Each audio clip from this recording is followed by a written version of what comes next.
এই দুনিয়ার সুখ আনন্দকে নষ্ট করে দেয় বার্ধক্য। মানুষ বুড়ো হতে চায় না। দেখবেন যে দাড়ি যার একটু সাদা হয়ে গেছে কত ভাবে ওইটার একটু লুকিয়ে রাখার ট্রাই করে, আছে না নাই? হ্যাঁ, এটারে কলপ দেয়, এটার কেউ মেহেদি দেয়, এটারে কেউ কেটে কুটে। এই যে আমারও তো পাকতেছে এদিক দিয়ে, এ তো আজ থেকে 5 বছর আগেও তো কুচকুচে দাড়ি ছিল, চুল ছিল, রং ধরা যৌবন জং ধরে শেষ। এই তো জীবন, this is the circle of life, এটাই লাইফ। এই যে পাকতেছে এইখানে পাকতেছে, দিস ইজ লাইফ। তো মানুষ বুড়ো হতে চায় না। এখন দেখবেন যে অনেক শ্যাম্পু বেরোইছে, শ্যাম্পু অ্যান্টি এজিং শ্যাম্পু। কি এজিং? Anti ageing. ক্রিম বের হয়েছে, ক্রিম অ্যান্টি এজিং ক্রিম। এটা বলে অ্যাট্রাকশন লাগায় আর কি, যেটা মাখলে মানুষ আর বুড়ো হয় না। এই শ্যাম্পু দিলে মানুষ আর বুড়ো হয় না। ভারতের একজন ধনকুবের আছে, নাম শুনেছেন না? মুকেশ আম্বানি। ওনার স্ত্রী নীতা আম্বানি, আমি একটা নিউজে দেখলাম যে তিনি গোল্ড ওয়াটার খেয়েছেন। 1 বোতল গোল্ড ওয়াটারের দাম মোস্ট লাইকলি $60,000 $60,000 1 বোতল গোল্ড ওয়াটার। কেন? এটা খেলে বার্ধক্যের ছাপ নাকি চেহারায় লাগে না। কিন্তু মানুষ যতই বয়স ধরে রাখতে চাক এই দুনিয়ার জামিনে, সে কি তার বয়স লুকাতে পারে? আমার কলিজা টুকরা সিলেট, আওয়াজ করে বলেন, এই দুনিয়ার জীবনে বয়সকে ধরে রাখা যাবে? আপনি অমর হবেন জান্নাতে, চির সুস্থ হবেন জান্নাতে। আপনি যদি চির যৌবন থাকতে চান, চির যুবক, এটা পাবেন জান্নাতে। সুবহানাল্লাহ বলেন। ওই জান্নাতে আপনি যেতে চান তো? চান? বদরের ময়দানে এই পাশে কোরাইশ, এই পাশে মুসলমানেরা, বিশ্বনবী জালামাই ভাষণ দিলেন, বললেন, কুমু ইলা জান্নাতিন আরদুহাস সামাওয়াতি ওয়াল আরদ উইদ্দাত লিল মুত্তাকিন। আমার সাহাবারা, ওই জান্নাতের দিকে ছোট, যেই জান্নাত আকাশ জমিন বিস্তৃত। তোমরা দেখতে পাচ্ছ এটা বদরের ময়দান না, এটা আল্লাহর জান্নাত। আওয়াজ করে পড়েন আল্লাহু আকবার। বিশ্বনবী বললেন, ছোট ওই জান্নাতের দিকে, যে জান্নাতের বিস্তৃতি আকাশ জমিন বিস্তৃত। বিশ্বনবীর এই কথা শোনার পরে এক আনসারী সাহাবী সাইয়েদনা উমাইর ইবনুল হুমাম রাদিয়াল্লাহু তাআলা আনহু খেজুর খাচ্ছিলেন। তিনি বিশ্বনবীর দিকে তাকিয়ে কথা শুনছেন আর খেজুর খাচ্ছেন। যখন বিশ্বনবী বললেন জান্নাতের দিকে ছোট, যে জান্নাত আকাশ জমিন বিস্তৃত, বিশ্বনবীর কথা শোনা মাত্র সাইয়েদনা উমাইর ইবনুল হুমাম বললেন বাহ বাহ। কি বললেন? বাহ বাহ, মানে চমৎকার, মাশাআল্লাহ, চমৎকার। আমরা ইদানিং কালে চমৎকার কিছু দেখলে ইংরেজিতে বলে ফেলি না, ওয়াও ওয়াও, বাহ বাহ, মাশাআল্লাহ। বিশ্বনবী বললেন, মা ইয়াহমিলুকা আলা কওলিকা বাহ বাহ ইয়া উমাইর। ও উমাইর, আমার এই কথা শুনে তুমি কেন বললা বাহ বাহ, চমৎকার চমৎকার কেন বললা? সাইয়েদনা উমাইর ইবনে হুমাম রাদিয়াল্লাহু তাআলা আনহু বললেন, ইয়া রাসূলুল্লাহ, আপনার এই কথা শুনে আমি বড্ড খুশি হয়েছি, আর আমি প্রত্যাশা করছি আমি যদি ওই জান্নাতের মালিক হতে পারি তাহলে কতই না ভালো হতো। সুবহানাল্লাহ বলেন। বিশ্বনবী বললেন, ছোট এই জান্নাতের দিকে, যে জান্নাত আকাশ জমিন বিস্তৃত। আপনার এই চমৎকার মুখনিসৃত কথা শুনে আমার হৃদয়ের মধ্যে জান্নাতি হওয়ার বাসনা জেগে উঠলো, এজন্য বলেছি বাহ বাহ, আমি যদি ওই জান্নাতে যেতে পারতাম কতই না ভালো হতো। উমাইরের কথা শুনে বিশ্বনবী বললেন, ঠিক আছে উমাইর, জান্নাতে ঢোকার জন্য, এই জান্নাতের অধিবাসী হওয়ার জন্য যেহেতু তোমার এত আকাঙ্ক্ষা, আমি বলে দিলাম আনতা মিন আহলিহা, তুমি আল্লাহর ওই জান্নাতের অধিবাসী হবা। যাও উমাইর, তুমি ওই জান্নাতের অধিবাসী, ওই জান্নাতে তুমি ঢুকবা, তুমি জান্নাতি। তার মানে সহজ কথায় তুমি জান্নাতি। সুবহানাল্লাহ বলেন।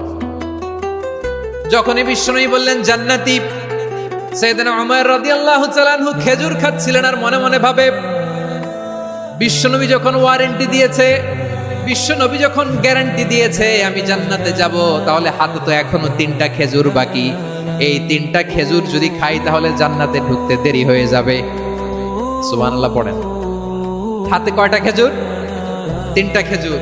বিশ্বনবী বললেন, উমাইর আনতা মিন আহলিহা, তুমি ওই জান্নাতের অধিবাসী, তুমি জান্নাতি।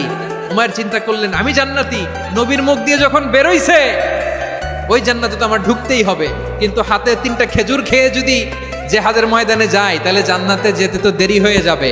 এই চিন্তা আসা মাত্রই খেজুর 3টাকে তিনি ছুঁড়ে মারলেন, তলোয়ার বের করে আল্লাহু আকবার বলে বদরের ময়দানে ঝাঁপিয়ে পড়লেন আল্লাহর শত্রুদেরকে কচুকাটা করে এক পর্যায়ে শাহাদাতের সুধা পেয়ে নিজেও জান্নাতি হয়ে গেলেন। পড়েন সুবহানাল্লাহ। প্রিয় ভাইরা, সূরাতুল আহজাবের 45 এবং 46 নম্বর আয়াত আমি তেলাওয়াত করেছি, যেখানে আল্লাহ তাআলা বিশ্বনবীর 5টি বৈশিষ্ট্যের কথা বলেছেন। কয়টি? সবাই বলুন আওয়াজ করে, কয়টি? 5টি বৈশিষ্ট্যের কথা আল্লাহ তাআলা এই আয়াত দুটিতে উল্লেখ করেছেন। বিশ্বনবী সাল্লাল্লাহু আলাইহি ইসলামের জীবনী, ওনার বায়োগ্রাফি নিয়ে কথা বলাটা দুষ্কর, কারণ এটার কোনো শেষ নাই, কুল নাই, কিনারা নাই, বিয়ন্ডলেস, বাউন্ডলেস, বটমলেস। সুবহানাল্লাহ বলেন। কারণ তিনি তো এমন নবী যিনি হ্যাঁ বললে এটা শরীয়তে হালাল হয়ে যায়। নবীর মুখ দিয়ে যদি বের হয় হ্যাঁ, নাম, ইয়েস, তাহলে এটা হালাল। ঠিক কিনা বলেন? এ নবীর মুখ দিয়ে যদি না বের হয় যে না, নো, তাহলে এটা শরীয়তে হারাম হয়ে যায়। কেমন নবী আমরা পেয়েছি, যিনি হ্যাঁ বললে হালাল, না বললে হারাম, যিনি সাব্বাবা, এই আঙ্গুলি উপরের দিকে উঁচু করলে চাঁদ ভেঙে 2 টুকরা হয়ে যায়, যে নবী জমিন থেকে পা উঁচু করলে আল্লাহর আরশে মেরাজে চলে যায়, এমন নবীর উম্মত আমরা হয়েছি। যে নবীকে বাদ দিলে কোরআন বোঝা যায় না, কারণ এ নবীর উপরই কোরআন নাজিল করেছে কে? এ নবীকে বাদ দিলে হাদিস বোঝা যায় না, কারণ হাদিস তো এ নবীর মুখনিসৃত পবিত্র বাণী। সুবহানাল্লাহ পড়েন। এ নবীকে বাদ দিলে জান্নাত চিনা যায় না, কারণ জান্নাত তিনি চাক্ষুষ দেখে এসে আমাদেরকে মেরাজ শেষে বর্ণনা করে শুনিয়েছেন। এ নবীকে বাদ দিলে জাহান্নাম চেনা যায় না, এ নবীকে বাদ দিলে আমার রবকে চেনা যায় না। ঠিক কিনা বলেন? তো বিশ্বনবীর 5টি বৈশিষ্ট্যের কথা আল্লাহ তাআলা এই সূরাতে উল্লেখ করেছেন। আল্লাহ রাসূল সাল্লাল্লাহু আলাইহি ওয়াসাল্লাম যখন মক্কাতে দাওয়াত দিচ্ছিলেন, মক্কার কুরাইশরা নানাভাবে বিষ্ণু ঈসা ইসলামকে কষ্ট দিচ্ছিল, নানাভাবে ট্যাগিং করছিল, মিথ্যা অপবাদ দিচ্ছিল। কখনো কখনো তারা বিশ্বনবীকে বলছিল মিথ্যাবাদী, কাযযাব। কখনো বলছিল যে তুমি হচ্ছে জাদুকর, সাহির। কখনো বলেছে শায়ের, মুহাম্মদ তুমি কবি। কখনো বলেছে কাহেন, মুহাম্মদ তুমি গণক। এবং কখনো বলেছে মুহাম্মদ তুমি হচ্ছে মাজনুন, মানে পাগল। আওয়াজ করে সবাই পড়ুন নাউযু বিল্লাহি মিন যালিক। তাহলে বিশ্বনবীকে মৌলিকভাবে এই 5টি অপবাদ দিয়েছে।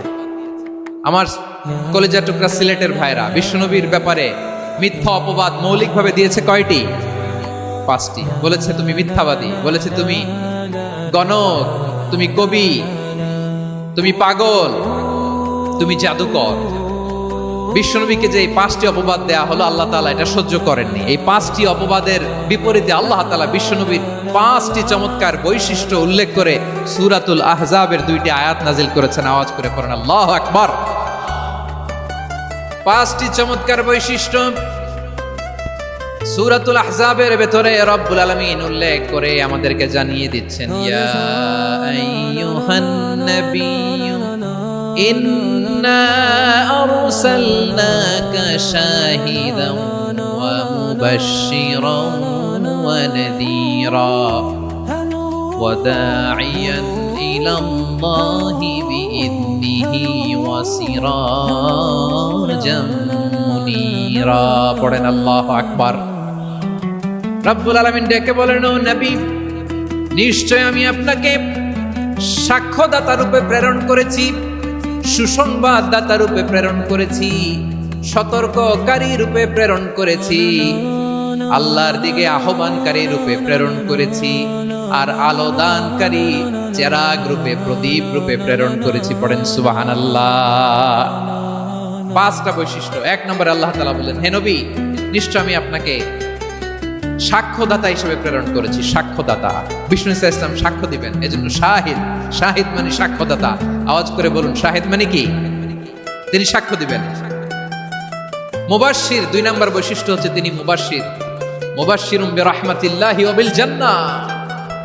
তিনি আল্লাহর রহমতের সুসংবাদ দেন, তিনি আল্লাহর জান্নাতের সুসংবাদ দেন। সুবহানাল্লাহ পড়েন। 3 নম্বর বৈশিষ্ট্য হচ্ছে নাযীর, তিনি সতর্ককারী, ওয়ার্নার। তিনি সাবধান করতে এসেছেন, রিমাইন্ডার দিতে এসেছেন যে আল্লাহর পথে যদি না চলো, শিরকি কাজ যদি না থামাও, তাহলে এমন আযাব আসবে আল্লাহর পাকড়াও থেকে তুমি বাঁচতে পারবে না। তিনি নাযীর। বিষ্ণু ঈসা ইসলামের 4 নম্বর বৈশিষ্ট্য হচ্ছে দাঈয়ান ইলাল্লাহ, তিনি আল্লাহর দিকে আহ্বানকারী। এই যে আমরা আমাদেরকে পরিচয় দেই যে আমরা দাঈ, বলি না, বলি যে উনি হচ্ছেন একজন দাঈ ইলাল্লাহ। বহু বচনে আমরা বলি আদ-দুআত ইলাল্লাহ, এটা কোরআনের এই আয়াত থেকে এসেছে। সুবহানাল্লাহ পড়েন। ওয়া দাঈয়ান ইলাল্লাহি বিইذনিহি, আল্লাহর আদেশে বিষ্ণু ঈসা ইসলাম আল্লাহর দিকে মানুষকে ডাকেন। এবং বিষ্ণু ঈসা ইসলামের 5 নম্বর বৈশিষ্ট্য হচ্ছে সিরাজাম মুনীরা, আলোদানকারী প্রদীপ, আলোকদীপ্ত প্রদীপ, যে আলো দিয়ে তিনি গোটা বিশ্বকে আলোকিত করেছেন। আওয়াজ করে পড়েন আল্লাহু আকবার। তাহলে মোট 5টি বৈশিষ্ট্য নিয়ে আমরা কথা বলবো বিশ্বনবী। আওয়াজ করে বলুন কয়টি? 1 নম্বরে হচ্ছে শাহিদ, বিশ্বনবী সাক্ষী দিবেন। কি দিবেন? He will be witness for all prophets and for us, তিনি নবীদের উপরও সাক্ষী দিবেন, আবার উম্মতের উপরও সাক্ষী দিবেন। সুবহানাল্লাহ পড়েন। কিয়ামতের দিন আল্লাহ তাআলা প্রত্যেক নবীকে জিজ্ঞেস করবেন যে তুমি কি তোমার উম্মতের কাছে আমি যা যা পৌঁছাতে বলেছিলাম পৌঁছিয়েছো? নবীরা বলবে আল্লাহ আমি পৌঁছিয়েছি। নবীদের কথা ঠিক কিনা, সত্য কিনা, এর সপক্ষে তখন বিশ্বনবী সাক্ষী দিবেন। সুবহানাল্লাহ পড়েন। এজন্য রব্বুল আলামিন বলেন ফাকাইফা ইযা জিনা মিন কুল্লি উম্মাতিন বিশাহীদিন ওয়া জিনা বিকা আলা হাউলাই শাহীদা।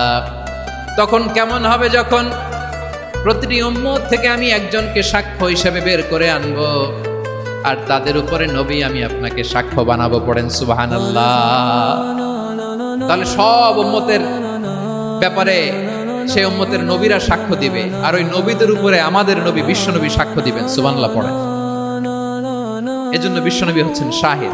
শাহিদের আরেকটা ব্যাখ্যা হচ্ছে বিশ্বনবী সাল্লাল্লাহু আলাইহি ওয়াসাল্লাম আমাদের সাক্ষীর উপরে তিনি সাক্ষী দিবেন। তিনি নবীদেরও সাক্ষী, আবার আমাদের উপর উম্মতের উপরও সাক্ষী। সুবহানাল্লাহ পড়েন। রব্বুল আলামিন বলেন وَكَذَلِكَ جَعَلْنَاكُمْ أُمَّةً وَسَطًا لِتَكُونُوا شُهَدَاءَ عَلَى النَّاسِ وَيَكُونَ الرَّسُولُ عَلَيْكُمْ شَهِيدًا।